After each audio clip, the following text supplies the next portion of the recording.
chicos? Va que va. Continuando con el apartado de apoyo nutricio, vamos con unos cribados. Los vamos a ver en físico, pero igual, para ir adelantando temario, vamos a ver la parte teórica, ¿de acuerdo? ¿Para qué nos sirven? ¿Por qué son importantes, de acuerdo? Y ya después los vamos a llevar a la práctica. ¿Va que va? Primero que nada, tamizaje hospitalario. En los hospitales de México, el tamizaje nutricional es una práctica esencial, ¿de acuerdo? ¿Qué quiere decir esto? Paciente que llega con ustedes es paciente que tienen que tamizar, ¿de acuerdo? Para poder identificar riesgos de desnutrición, ¿de acuerdo? Para eso es el tamizaje y establecer intervenciones oportunas. O sea, si el paciente llega y tú no lo tamizaste, tú no sabes si el paciente está en riesgo de desnutrición, síndrome de la alimentación, etcétera, ¿de acuerdo? Y puede que tu abordaje no sea el correcto, una disculpa, puede que no sea el correcto y termines perjudicando al paciente, ¿va? Puntos a considerar. Siempre se hace en las primeras 24 horas del ingreso del paciente, ¿de acuerdo? Un paciente que dura más de 24 horas sin tamizar es un paciente que entonces muy probablemente no comió nada. Por lo tanto, el paciente se va a estar desnutriendo, ¿de acuerdo? Y ahora tienes que frenar el catabolismo y después frenar la desnutrición, ¿de acuerdo?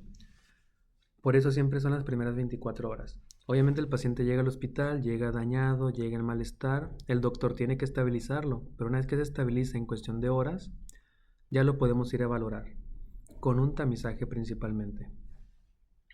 Si el paciente se planea quedar más de una semana internado, el tamizaje se realiza cada semana. No es nada más la primera vez, chicos. Por ejemplo, si el día de hoy llega el paciente y resulta que estaba en desnutrición, pero la siguiente semana lo vuelve a evaluar y ya me parece que no está en desnutrición, es porque nuestro tratamiento funcionó. El paciente está mejorando, ¿de acuerdo?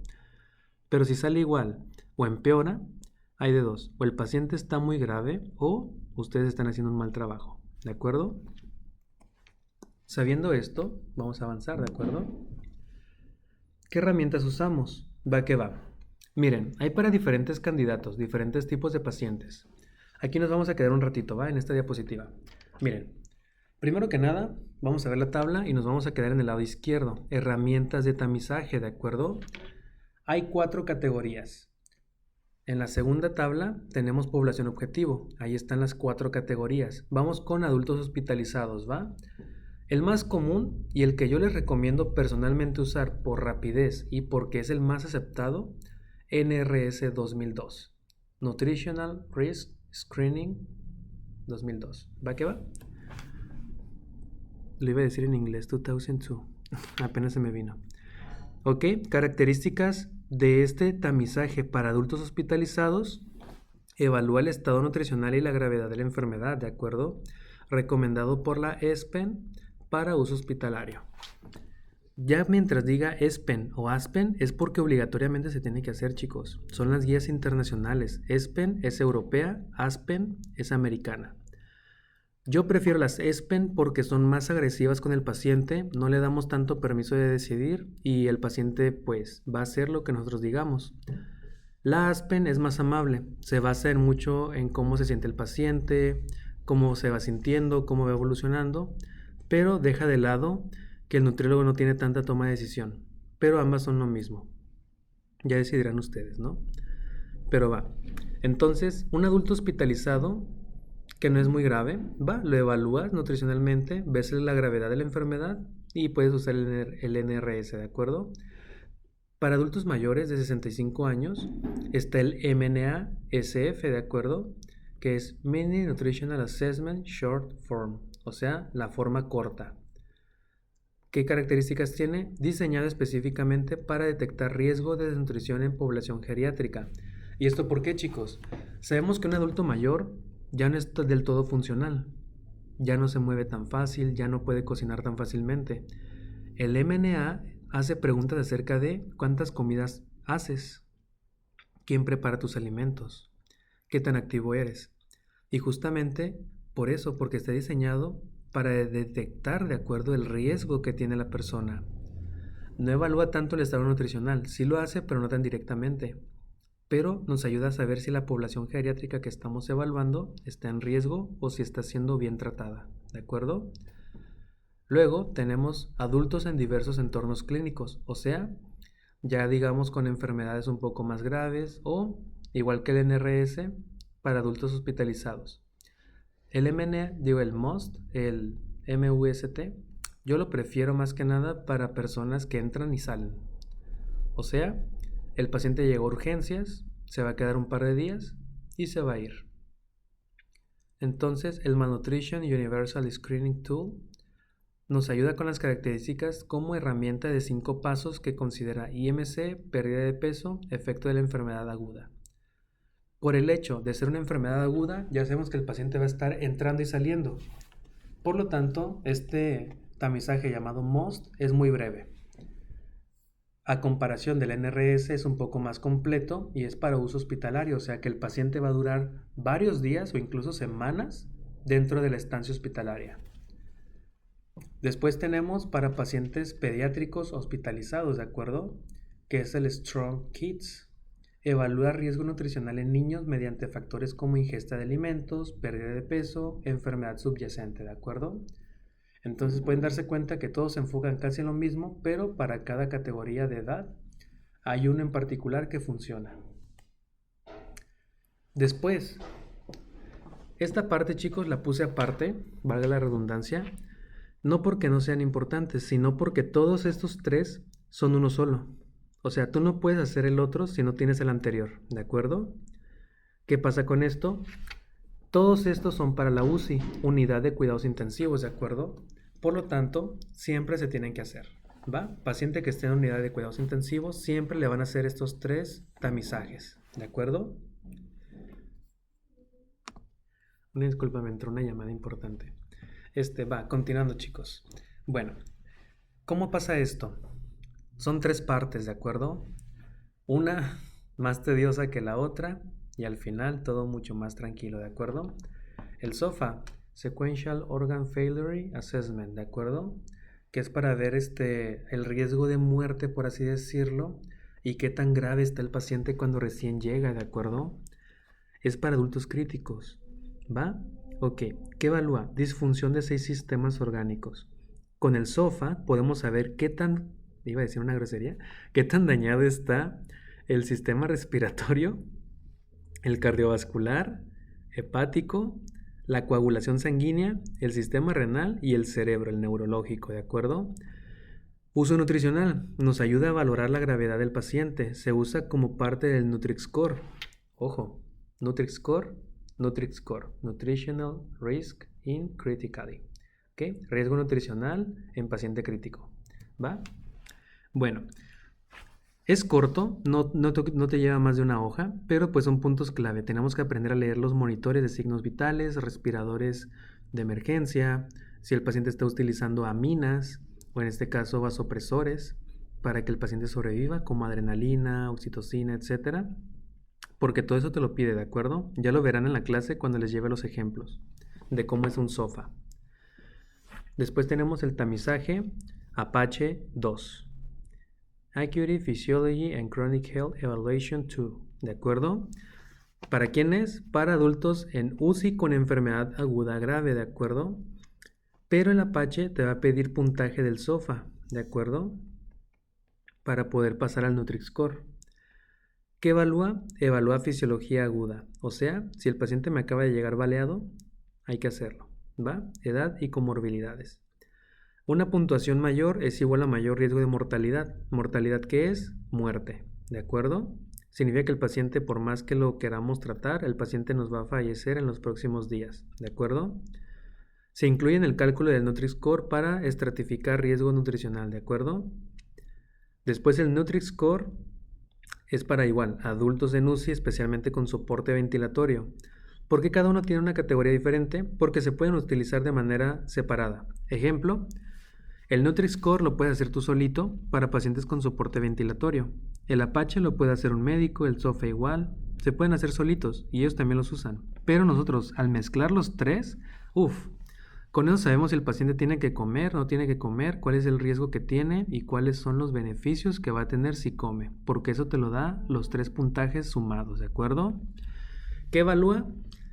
El NutriScore combina la edad, el Apache 2, SOFA, comorbilidades, días de estancia y IL6. ¿En qué se traduce esto? Interleucina 6, ¿de acuerdo? Es un laboratorio que nos dice si el paciente está muy inflamado por dentro, sistémicamente hablando, y hay riesgo de que algún órgano falle de manera instantánea. Uso nutricional. Un puntaje del Nutri-Score mayor o igual a 5 es alto riesgo nutricional. Requiere soporte nutricional temprano y agresivo. Lo de agresivo únicamente lo van a poder utilizar ustedes si es que se apoyan en las guías ESPEN, ¿de acuerdo? Por eso los nutriólogos que estamos en el área de la medicina interna, el paciente clínico hospitalario o enfermedades graves o condiciones de urgencias médicas, utilizamos lo que son las guías ESPEN, ¿de acuerdo? Ya que son las más agresivas con el paciente para poder sacarlo de algún problema, ¿de acuerdo? Posterior a ello,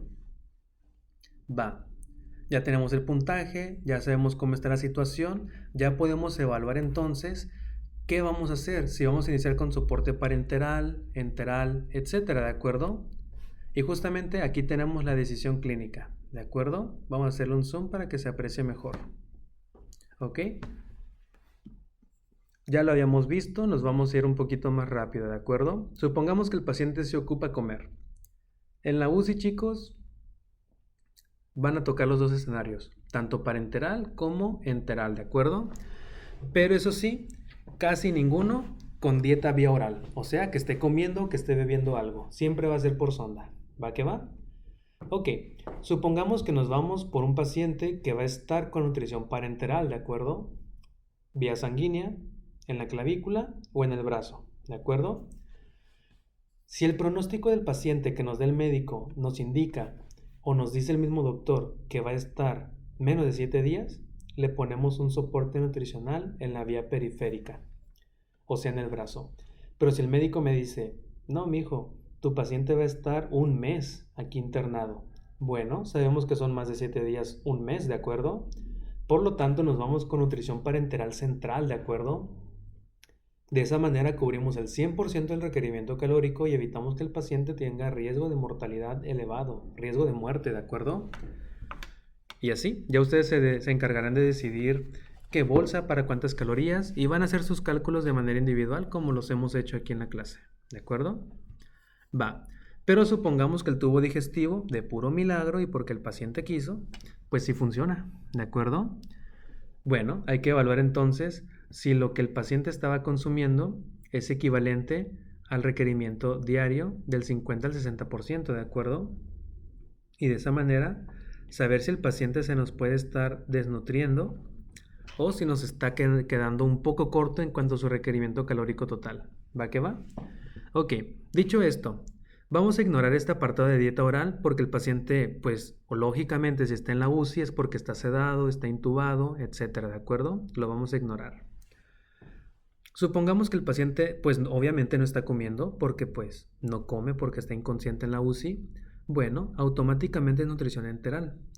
Nuevamente, esto nos lo da el médico. Si el médico me dice que mi paciente va a estar menos de 6 semanas aquí en el hospital, es una sonda.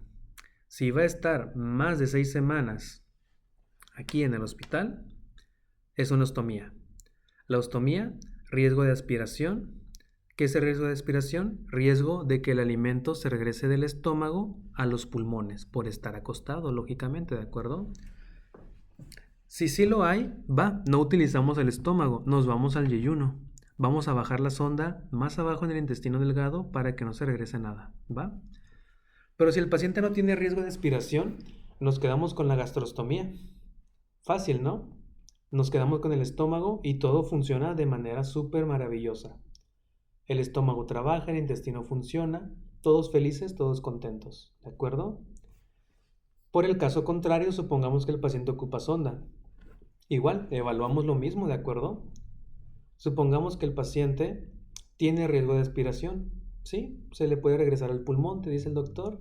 Está mucho acostado, tiene que quedarse acostado por el tratamiento. No pasa nada. Le ponemos una sonda en el duodeno o en el yeyuno, ya sea por la nariz o por la boca, dependiendo cuál sea la vía que se le facilite más al médico o a la enfermera para poder colocarla, ¿de acuerdo? Casi siempre va a ser por la nariz, ¿va? No se preocupen. Pero en caso de que el paciente no tenga riesgo de aspiración porque está semisentado o el paciente, pues, digamos, no está tan acostado, tan plano, va, siempre hay que utilizar el estómago, ¿de acuerdo? Que se utilice, que no se deje de ir de lado. De esa manera promovemos un mejor trabajo digestivo y evitamos que el paciente pierda la funcionalidad parcial en un órgano y cuando despierte tenga ahora que sí malestares o se esté quejando, ¿de acuerdo? Pueden darse cuenta que el esquema es sencillo.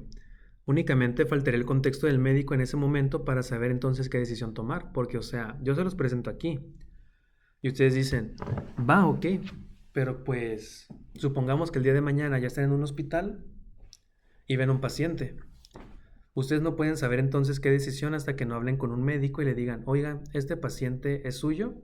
Sí, sí es mío. Ok, quería conocer su pronóstico para saber cuál era el tiempo de estancia del paciente. Se pueden dirigir de esa manera y listo, el médico les va a decir, bueno, pues el paciente tiene una fractura, aparte tiene perforación del estómago, lo van a programar para cirugía en 4 días mientras lo estamos estabilizando, contemplando el reposo, el tiempo de recuperación y también el tiempo de estancia para ver que no haya complicaciones, pues el paciente va a estar, digamos, un mes, ¿de acuerdo? Entonces ustedes ya calculan, pues un mes son 4 semanas, sondas si son menos de 6 semanas, ¿va? Le ponemos una sonda entonces. ¿Qué sigue? Van con el médico y le dicen, oiga doc, ¿y el paciente en qué posición lo van a tener? ¿Fowler? ¿Semi-Fowler? Fowler, chicos, es la posición sentado a 90 grados, semi-Fowler es a 45 grados. Entonces, eso también lo vamos a ver, ¿de acuerdo? Las posiciones anatómicas, que debieron de haberlas visto en anatomía. ¿Va que va? Y de esa manera determinar si el paciente tiene riesgo de aspiración. Una forma sencilla, chicos. Si el paciente está acostado, como ustedes cuando duermen, es riesgo de aspiración. Si el paciente está semisentado o sentado, no hay riesgo de aspiración, ¿de acuerdo? Con eso se quitan el problema. Acostado, sentado, riesgo o no riesgo. ¿Va que va? Lo vamos a dejar hasta aquí, chicos, porque luego sigue balance nitrogenado. Este es puro cálculo lo que vamos a estar viendo. Entonces, para no abrumarnos, nos vamos a quedar con lo que es la decisión clínica del soporte y también lo que son los tamizajes, ¿de acuerdo? ¿Va? Ok, pues hasta aquí la dejamos por hoy, ¿va?